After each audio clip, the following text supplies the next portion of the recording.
Latest episode দেখুন একদম add free.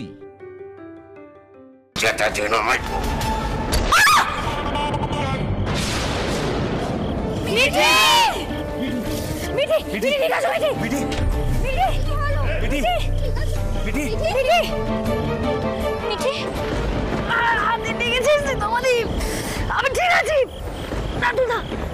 স্যারকে খোঁজো। অফিসার, স্যারকে খোঁজো, আমি ঠিক আছি। মিঠি, খুব কষ্ট হচ্ছে মিঠি। ডক্টর ব্যানার্জি, মিঠির গুলি লেগেছে। আপনি এক্ষুনি কুসুম বনে আসুন, আর কোথাও পাহারা দেবার দরকার নেই। রাইট, ওকে।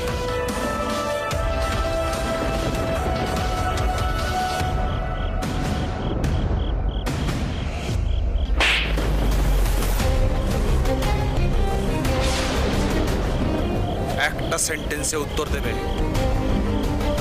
সিদ্ধার্থ কোথায়? আমার বন্ধুকে কোথায় আটকে রেখেছে বলো, বলো। জনার্দনের মন্দিরের পেছনে একটা গোপন দরজা আছে, সেখান দিয়ে এগিয়ে যান।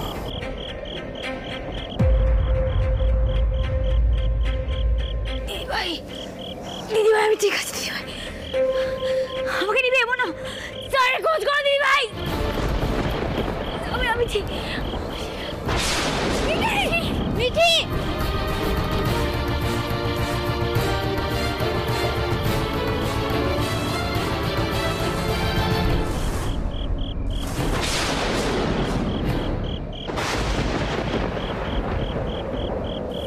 সাবধানে এসো।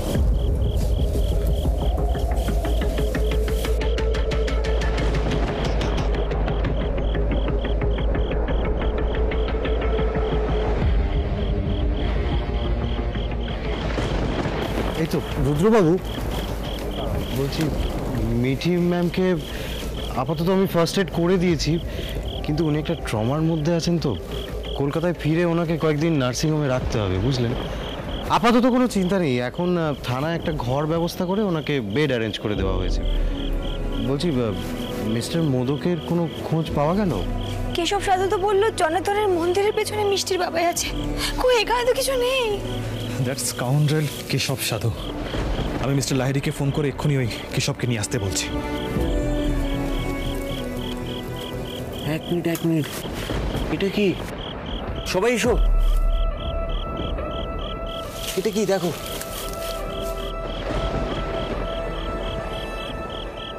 এটা কি?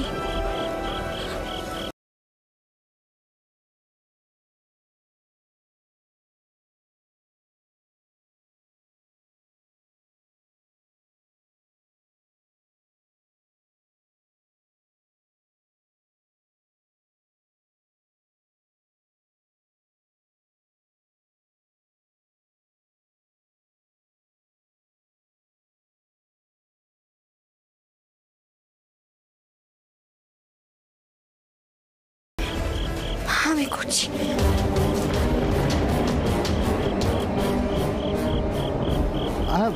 বন্টি, তুমি এসব করতে চাও না, তুমি ছাড়ো, আমরা দেখছি। না ডাক্তার দাদা, আপনারা দেখুন, আমাকেও দেখতে হবে। আমি হাত গুটি বসে থাকতে পারবো না। মিষ্টির বাবার ওদিকে কি অবস্থা কে জানে। এসব সাথে এখানে ঢুকলো কি করে? এক মিনিট মিঠাই, এক মিনিট।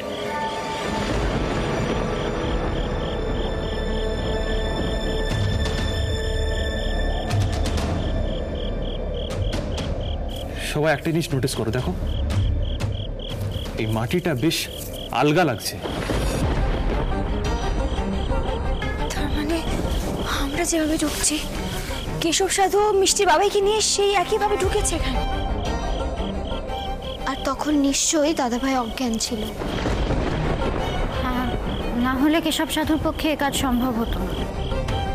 এই গাছগুলোকেও দেখে মনে হচ্ছে এগুলোকে আগে উপড়ানো হয়েছে, তারপর আবার লাগানো হয়েছে। ও, এই কেশব সাধু লোকটার তো খুব দম। আচ্ছা, আমি না একটা লন্ঠন ব্যবস্থা করি, দাঁড়ান। রাতুল আমি দেখি। হ্যাঁ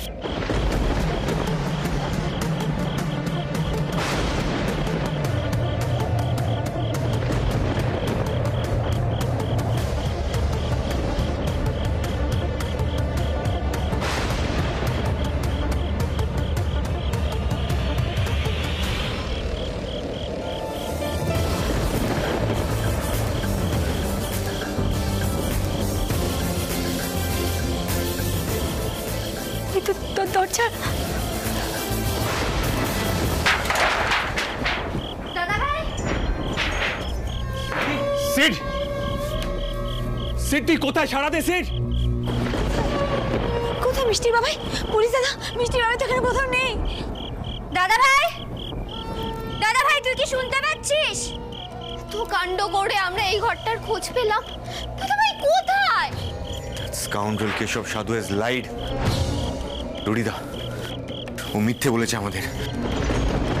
কি করেছে সিডিকে? স্ট্রেঞ্জ, লোকটা বেকায়দায় আছে জেনেও মিথ্যে কথা বলবে? না না না, আমার মনে হচ্ছে অন্য কিছু ব্যাপার। একবার ঘরটা দেখুন তো। মিস্টার মোদক এখান থেকে পালিয়ে যাননি তো? ও অন্য কোনো বিপদের ব্যাপার না তো? অন্য কিছু একবার। এটা কি লেখা?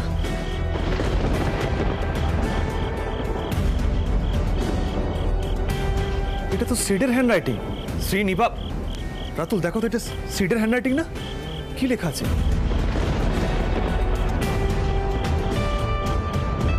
মিঠাই, দাদা ভাই তো এটা তোমাকে উদ্দেশ্য করে লিখেছে। যাও পড়ো, এগিয়ে যাও। মিঠাই, আমি জানি তুমি ঠিক সবাইকে নিয়ে আমাকে খুঁজে বের করার জন্য এখানে আসবে।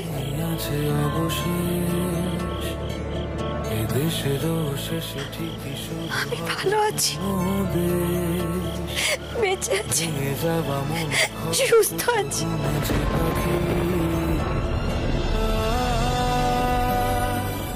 আমি ফিরে আসবো মিঠাই, তোমার কাছে, বাচ্চাদের কাছে।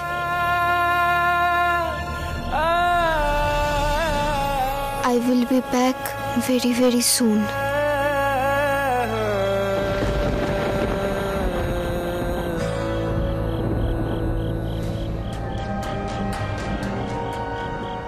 ধরো আমার ফোন সুইচ অফ পেলে বা এমন কোনো নিউজ পেলে যে আমার কিছু হয়েছে, একদম ঘাবড়াবে না। হ্যাঁ মিঠাই, আমার জন্য ওয়েট করবে।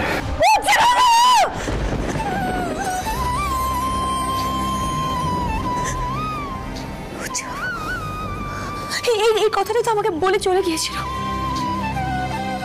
এই কথাটাই বলে চলে গিয়েছিল। অনেকদিন আসেনি তারপর। ডাক্তার দাদা, ডাক্তার দাদা, আমার সব মনে পড়ে গেছে, আমার মনে পড়েছে আমাকে সেই কথাটাই বলে গেছিল। তারপর অনেকদিন ফেরেনি। বুঝছি বাবু, মিঠাই রানী খুব হেপি ছিল, তারপর সবটা ভেঙে চুরমার হয়ে গেছিল।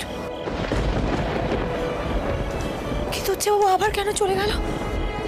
কেন চলে গেল আমাকে ছেড়ে? নিশ্চয়ই কোনো সূত্র পেয়েছে, বলো, তদন্ত করতে গেছে। হ্যাঁ, গোপাল কেন আমার কাছ থেকে আমার উচ্চবাবুকে কেড়ে নিল? কেন কেড়ে নিল? আমি কোথায় খুঁজে পাবো? আমি বাচ্চাদের কি উত্তর দেবো? আমি উচ্চবাবুকে কোথায়? শান্ত হও মিঠাই, শান্ত হও মিঠাই। আমি ওর খোঁজ করছি। আরে এখান থেকে কোনো দিকে গেছে, কোথাও গেছে ও। তোমার উচ্ছে বাবু একদম ঠিক আছে, ওর কিচ্ছু হয়নি।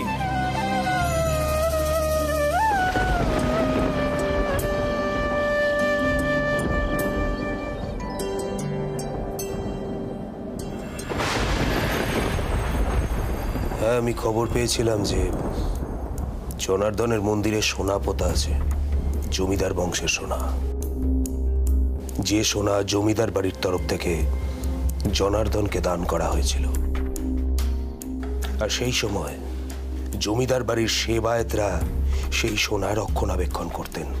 সেই সেবায়েতের বংশধর আমি, সুতরাং সেই সোনাও আমারই প্রাপ্য। অন্য কেউ কেন নিতে চাইবে সেই সোনা? যা নাটক করিয়েছি আমি করিয়েছি, আর বেশ করেছি।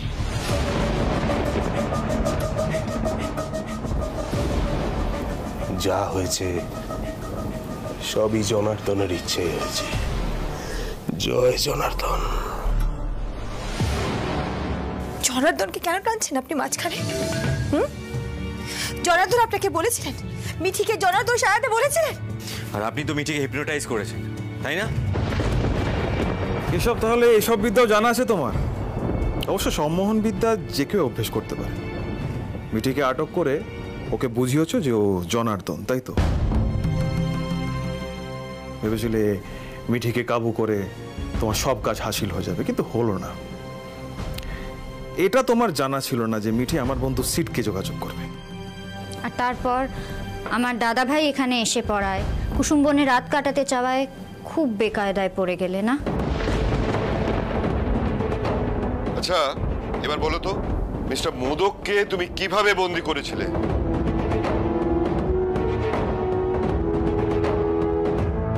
কি হলো বলবে তো? চুপ করে আছো কেন? কিভাবে বন্দি করেছিলে?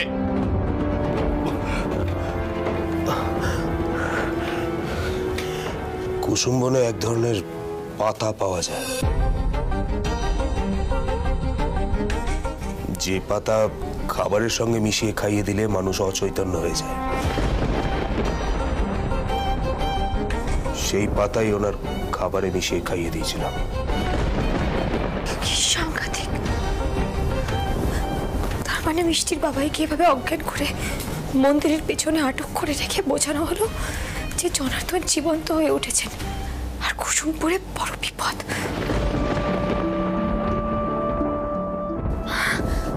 আপনি বুঝতে পারেননি যে আমরা চলে আসবো, তাই না? কি লাভ হলো বলতে পারেন? মাঝখান থেকে মিষ্টির বাবার খোঁজ আবার নতুন করে করার পরিস্থিতি এসে গেল। এদিকে বাচ্চা দুটো যে বাড়িতে বসে আছে, ওদেরকে কি উত্তর দেব? কি উত্তর দেব? এটা আমরা নদীর আশেপাশে সব জায়গায় লোক পাঠিয়েছি। আমার ধারণা ওই ঘুমঘর থেকে বেরিয়ে সিটে জলপথে কোথাও গেছে। হ্যাঁ, আমার কি মনে হয় জানো, সিট এই কেস নিয়ে কোনো ক্লু পেয়েছে। লাহিড়ী, আপনি কেশবকে নিয়ে গিয়ে ও স্টেটমেন্ট রেকর্ড করান। আশা করছি এর মধ্যে সিটেরও খবর পাওয়া যাবে। আর সবাইকে জানিয়ে দিই, ডক্টর ব্যানার্জি মিঠিকে নিয়ে কলকাতায় রওনা হয়ে গেছে। আচ্ছা, আমার মনে হয় এবার মনোহরাতে সবাইকে সবটা জানানো উচিত। ওরাও তো টেনশন করছে না? হ্যাঁ নিপা, আমি ফোন করছি দাদাকে।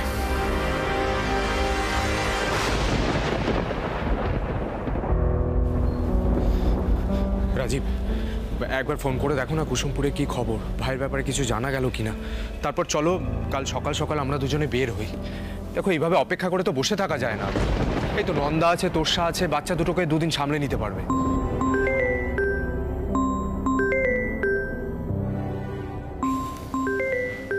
রাতুল ফোন করেছে।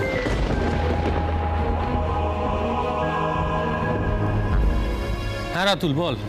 বলছি যে এখানে অনেক কাণ্ড ঘটে গেছে। সিটকে যে গায়েব করেছিল কেশব সাধু, সে ধরা পড়েছে। তাই নাকি? আর আমরা মিটিকেও পেয়েছি, কিন্তু ও একটু ইনজিওর্ড। ইনজিওর্ড? কে ইনজিওর্ড? এই রাতুল দাঁড়া দাঁড়া, অনেকগুলো কথা একসঙ্গে বলছিস তো, সব গুলিয়ে যাচ্ছে। বলছি মিঠি ইনজিওর্ড, এখন কেমন আছে ও? আর সিদ্ধার্থর কোনো খবর পেয়েছিস? ও কি অবস্থায় আছে জানিস? আচ্ছা দাঁড়া, আমি বরং ফোনটা স্পিকারে দিই, তাহলে একবারে সবাই শুনতে পাবে। বল। দাদা রিল্যাক্স রিল্যাক্স, সিডির খোঁজ পেয়েছি, কিন্তু ও কুসুমপুরে নেই। কোথায় আছে সেটা জানা নেই, তবে যেখানে আটকে ছিল সেখানে একটা নোট লিখে গেছে। ও বলেছে ও যত তাড়াতাড়ি সম্ভব ফিরে আসবে। রুড়িদা বলেছে ও হয়তো কুসুমপুরেরই কোনো একটা কেসের লিড পেয়েছে। তার মানে তোমরা ভাইকে চোখেই দেখোনি? আসলে এটা কি হচ্ছে? নোটটা তো অন্য কেউ লিখতে পারে। সত্যি তো? তার মানে আমরা যেখানে ছিলাম সেখানেই থেকে গেছি ভাইয়া? না না না বৌদি, না না, হাতের লেখাটা সিডেরই। রুড়িদা খবর নিয়েছে, নিজে চেকও করেছে, আর বারবার একই কথা বলছে, তোমরা বেশি চিন্তা করো না, সব ঠিক আছে। আচ্ছা রাতুল, হাউ ইজ মিঠি? মিঠি কেমন আছে এখন? ওকে নিয়ে ডক্টর ব্যানার্জি বেরিয়ে গেছেন অ্যাম্বুলেন্সে। তোষা, আমরা কালকে ফিরছি, আমরা কালকে এসে সবটা বলছি, ঠিক আছে? সিট ফিরে আসবে, তোমরা চিন্তা করো না। ছাড়ি। হ্যাঁ নতুন জামাইবাবু, একটু শাক কর মিষ্টিকে বলতে বলবেন ওদের বাবা বাবা যেখানে আছে সুস্থ আছে, ভালো আছে, ওরা যেন কষ্ট না পায়। একটু বলে দিতে বলুন না, খুব তাড়াতাড়ি ফিরে আসবে, একটু বলুন না। শোন রাতুল, বলছি মিঠাইকে বল যে এদিকটা আমরা সামলে নেবো, আমরা রয়েছি তো। আর তোষা আছে, নন্দা আছে, বাচ্চাগুলোকে নিয়েও কি কোনো চিন্তা করতে হবে না।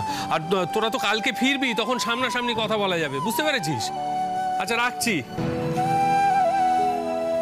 মিঠাই, মিঠাই তুমি মন খারাপ করছো কেন? দেখো একটা জিনিস তো বোঝা গেল যে সিট বেঁচে আছে, সুস্থ আছে, তাই না? নতুন জামাইবাবু একটা কথা বলবো। এর আগেও মিষ্টির বাবাই কাউকে কিছু না জানিয়ে শুধু আমায় জানিয়ে চলে গিয়েছিলেন, কোনো যোগাযোগ করেননি। হ্যাঁ, আমার এটা স্পষ্ট মনে পড়ে গেছে। হ্যাঁ, কিন্তু তারপরে একটা বড় অ্যাক্সিডেন্ট হয়েছিল। এবার যে আমার ভয় বুকটা কাঁপছে, বড় ভয় করছে।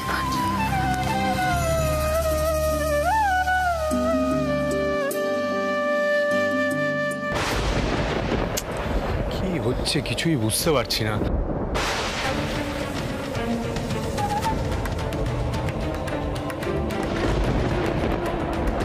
যা, মনে হয় কোনো ফল্ট টল্ট হয়েছে, বাইরে যা ঝড় বৃষ্টি হচ্ছে।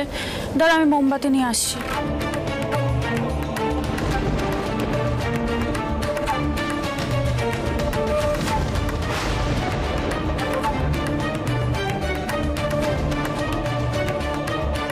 দরজাটাও খুলে গেল।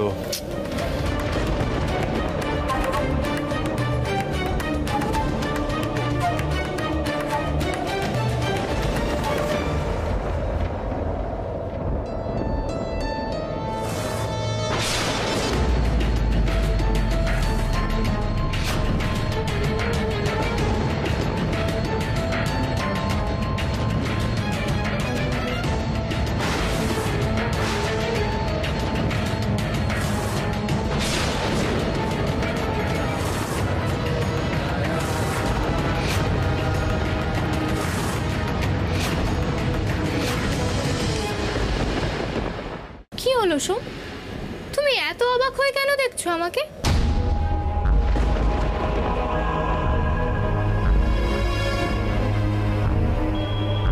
আমি তো ভেবেছিলাম তুমি আমাকে নিতে আসবে, কিন্তু এলে না যখন, তখন নিজেই চলে আসলাম নিজের শ্বশুর বাড়িতে।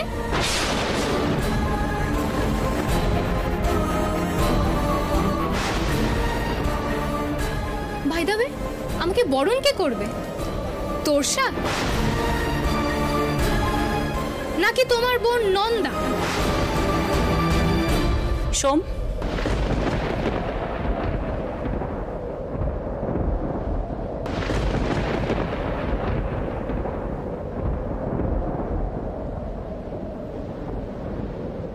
কি ফাজলামি হচ্ছে এখানে?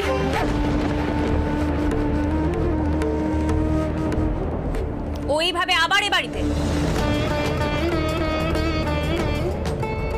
সোম, উত্তর দাও। দাঁড়াও, চিৎকার করো না।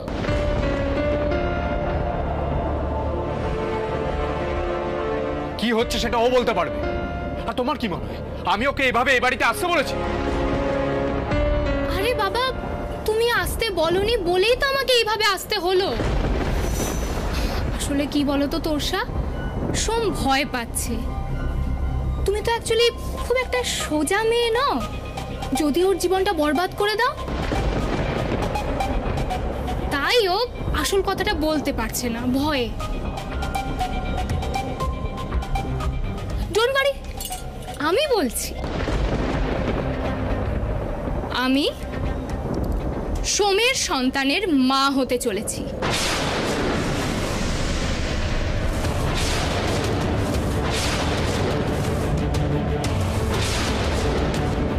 আবার ড্রামা শুরু করলে। সঙ্গীতা, কেন বলছো এসব? সোম, এত ভয় পেলে চলবে? সত্যি কথাটা তো তোরসার জানা দরকার। এই খবরটা পেয়েই তো তুমি আমাকে বিয়ে করেছো।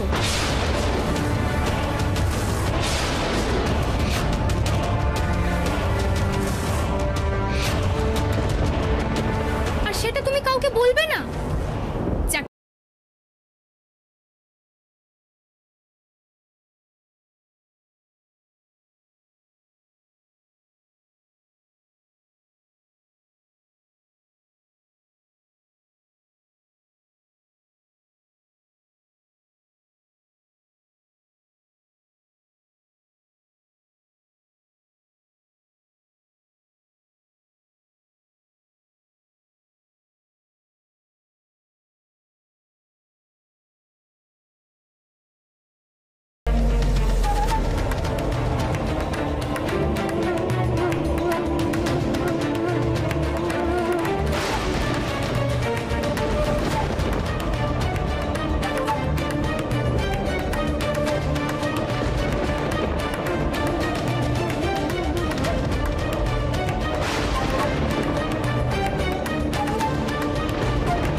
Just get out. এই বাড়িতে এসব অসভ্যতামি চলে না। শুনতে পাচ্ছ না আমার কথা? জাস্ট বেরিয়ে যাও।